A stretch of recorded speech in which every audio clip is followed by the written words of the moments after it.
महाकाली और वीरभद्र जी के हाथों पराजित होने के पश्चात भी तारकासुर सकुशल था, किंतु ये भी उस दुष्ट की एक रणनीति ही थी। ये कैसी रणनीति थी तारकासुर की? तारकासुर तो मात्र समय व्यर्थ कर रहा था, क्योंकि उसे ये भली भांति ज्ञात था कि उसके वरदान के अनुसार कुमार कार्तिकेय के सिवाय कोई भी उसका वध नहीं कर सकता था। किंतु कुमार कार्तिकेय उसकी ये युक्ति समझ चुके थे।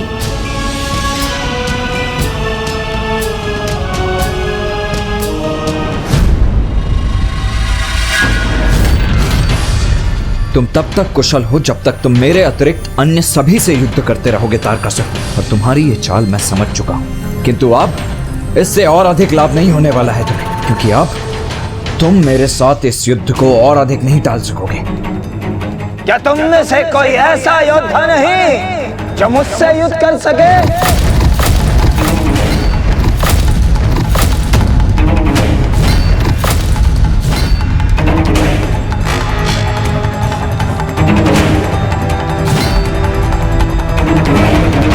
मैं करूंगा तुमसे युद्ध।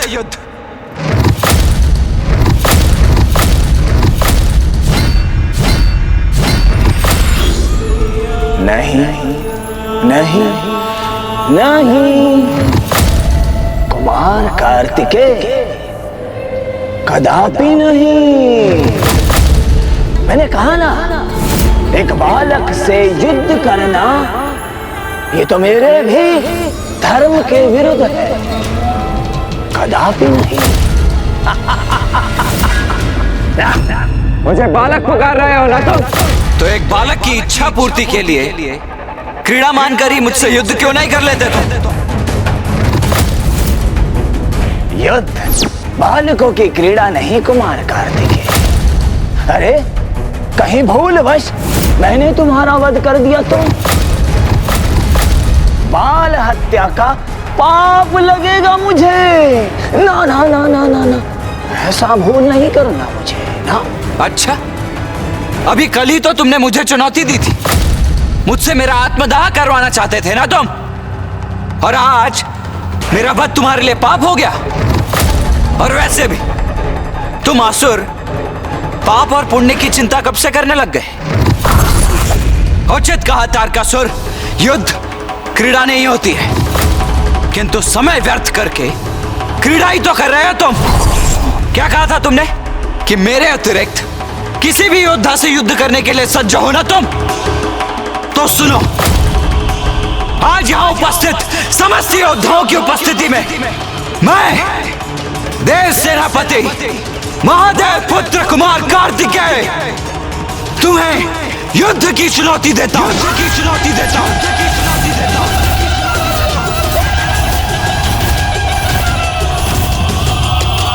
तारकासुर, आओ युद्ध करो मुझसे। मेरा समय व्यर्थ मत करो तारकासुर, युद्ध करो मुझसे, अन्यथा अपनी पराजय स्वीकार कर लो। पराजय स्वीकार करूं मैं? कदापि नहीं।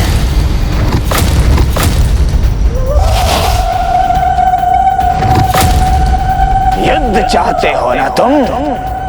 उचित है, तो अब यह युद्ध तुम्हारा अंतिम युद्ध होगा, और इसके लिए तैयार हो जाओ तुम कुमार कार्तिकेय।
अब अवश्य अंत होगा इस दुष्ट का।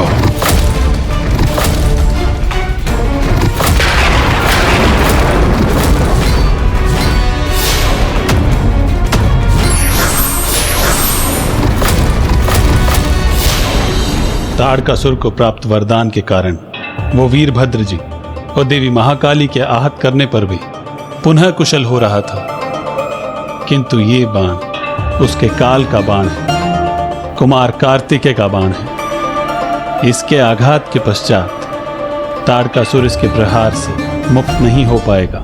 कार्तिकेय कई बाण छोड़ने वाले हैं।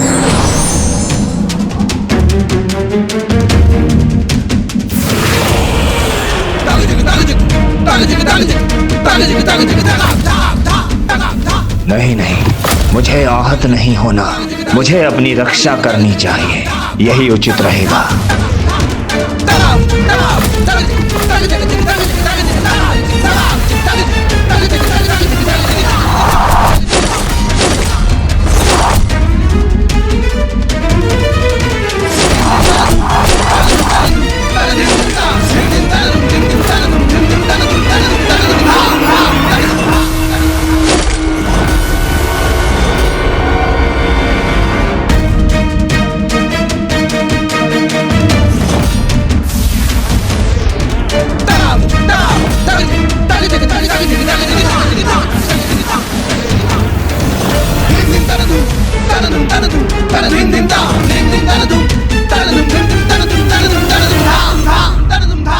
तारकासुर प्राणहीन हो गया, अंत हो गया तारकासुर का। नहीं देवराजेंद्र, मेरे बाणों से आहत अवश्य हुआ है वो, किंतु उसका अंत हो गया है इसका विश्वास मुझे तभी होगा जब मैं स्वयं अपने नेत्रों से उसका शव देख लूंगा। अभी तारकासुर का अंत नहीं हुआ है और ना ही अभी ये युद्ध समाप्त हुआ है, क्योंकि अब वो मेरी स्वरूपिणी देवी तारा का आवाहन करेगा।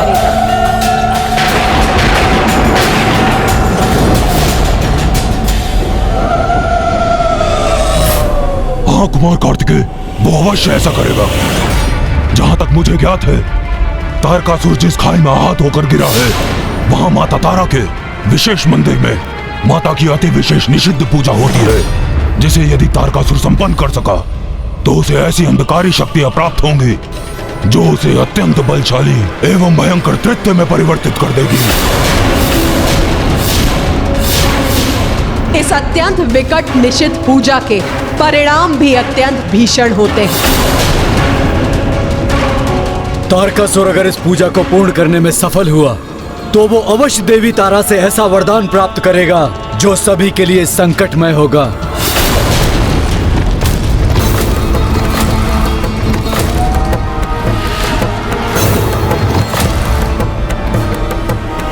तो मैं उसे ये निषिद्ध पूजा कभी संपन्न नहीं करने दूंगा। कुमार कार्तिकेय, आपकी सहायता के लिए हम सब भी आपके साथ चलें। नहीं, आप सभी यहीं रुकिए, क्योंकि तारकासुर के अध्याय का अंत करने के लिए यह कार्य मुझे ही संपन्न करना होगा।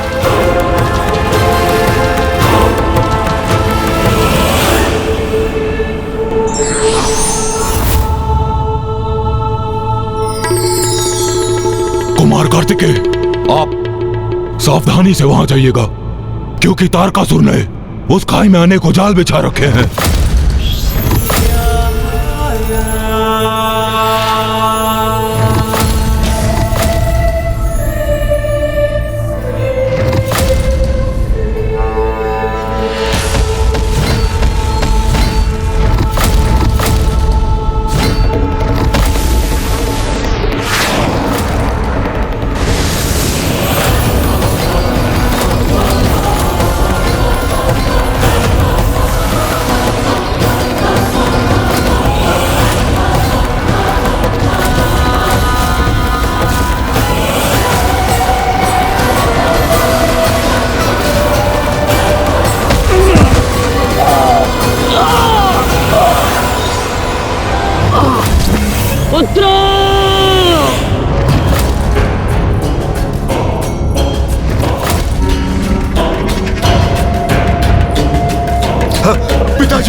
पिताजी पिताजी पिताजी पिताजी मेरे पुत्रों, विद्युन्माली, तारकाश, वीर्यवान।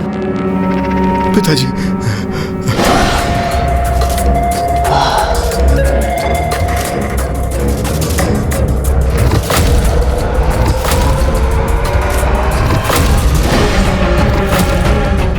पिताजी, ये कैसी दुर्दशा कर दी उस कुमार कार्तिकेय ने आपकी। अब हमें अनुमति दीजिए कि जाकर उससे युद्ध करें और आपका प्रतिशोध लें। नहीं, कदापि नहीं। जीवित रहना है तुम्हें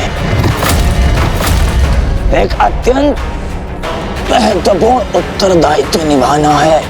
तुम सभी को कठोर तप कर वरदान प्राप्त करना है तुम्हें, जिससे तुम भी मेरे समान बलशाली बन सको। अब बताओ मुझे, मेरी पूजा का प्रबंध किया तुमने? हाँ पिताजी, पूजा का समस्त प्रबंध हो चुका है। उचित है, अब तुम सभी यहाँ से प्रस्थान करो, क्योंकि अब मैं अपनी पूजा आरंभ कर विवश कर दूंगा माता तारा को और वरदान प्राप्त करूंगा उनसे, और फिर अपने सामर्थ्य का उचित परिचय दूंगा उस महादेव पुत्र कुमार कार्तिकेय को। पिताजी, हम आपको इस अवस्था में देखकर अत्यंत विचलित हैं। अपनी सहायता के लिए हमें अनुमति दें। उचित है, तुम मेरी सहायता करना चाहते हो ना, तो बाधा उत्पन्न करो उस कुमार कार्तिकेय के मार्ग में। दूर रखो उसे मुझसे मेरी पूजा संपन्न होने तक। जो आज्ञा पिताजी।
माता तारा, अब मैं तारकासुर आपकी निषिद्ध पूजा आरंभ कर रहा हूं, जिससे प्रसन्न होकर आप दर्शन देने के लिए विवश हो जाएंगी।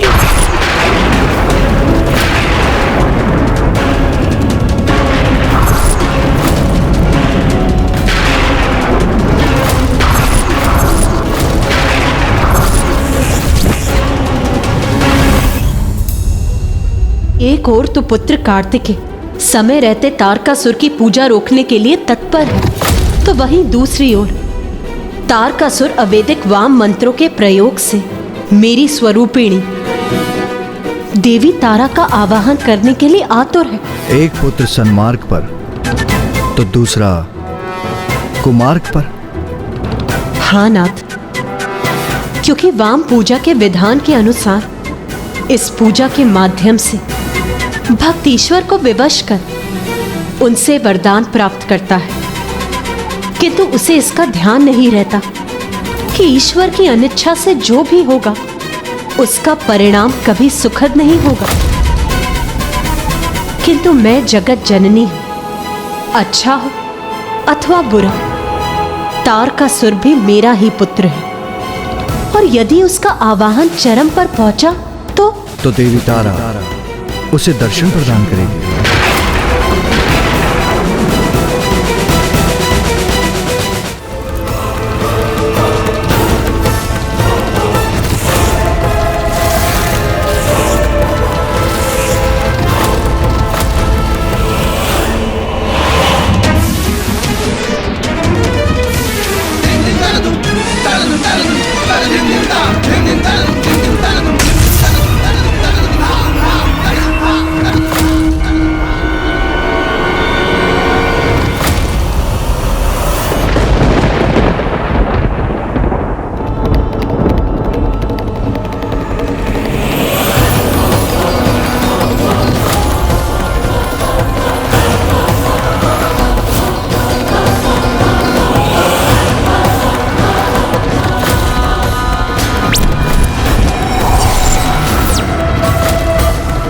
इतनी सरलता से तुम आगे नहीं बढ़ सकोगे देव सेनापति।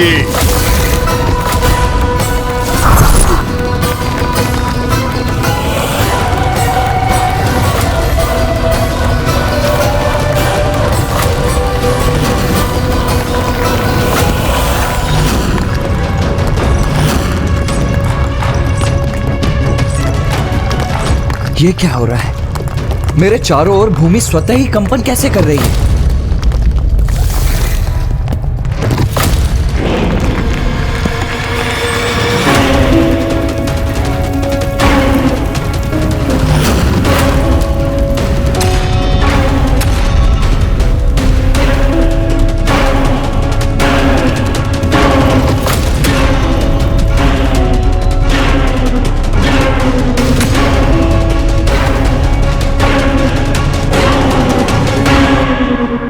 पिताजी, मैंने इतनी जटिल उलझने उत्पन्न की है कुमार कार्तिकेय के लिए कि वो कभी उसका तोड़ ढूंढकर शमशान तक नहीं पहुंच सकेगा।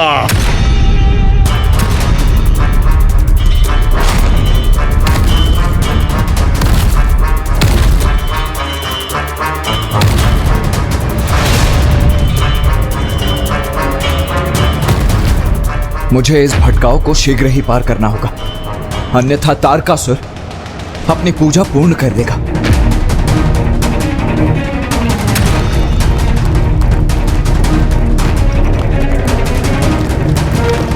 अब तो ये मुझे अपने बंधन में डालने का प्रयास कर रही है,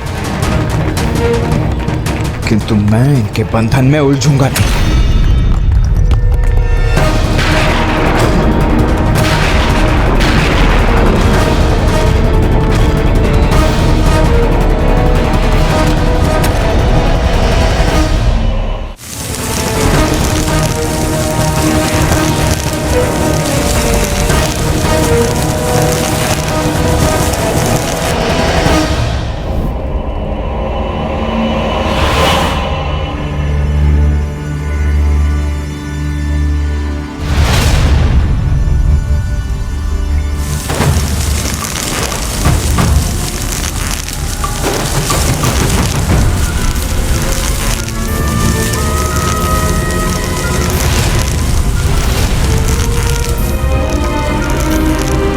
मुझे उस प्रकाश की दिशा में बढ़ना चाहिए।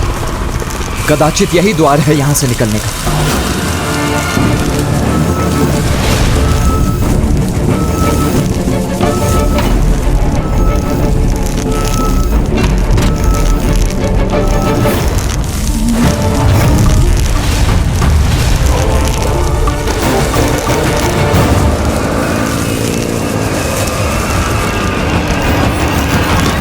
किंतु ये द्वार तो बंद हो रहा है, मुझे शीघ्रता करनी होगी।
माता तारा, आपको प्रसन्न होना ही होगा। मेरी पूजा से आपको प्रसन्न होना होगा। दर्शन दीजिए मुझे माता, दर्शन दीजिए मुझे।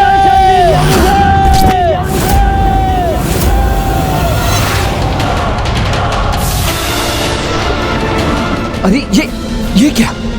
मैं तो नीचे गिर रहा हूं अब। नीचे धधकता लावा और ऊपर तारकासुर के मायावी पुत्रों की अंधकारपूर्ण माया। कुमार कार्तिकेय तारकासुर के पुत्रों के छल में बुरी तरह से उलझ चुके थे और अब उनके समक्ष बचने का कोई शेष मार्ग भी नहीं बचा था। फिर कुमार कार्तिकेय के साथ क्या हुआ? तत्पश्चात ऐसा कुछ हुआ जिसके विषय में कुमार कार्तिकेय ने कभी कल्पना भी नहीं की थी।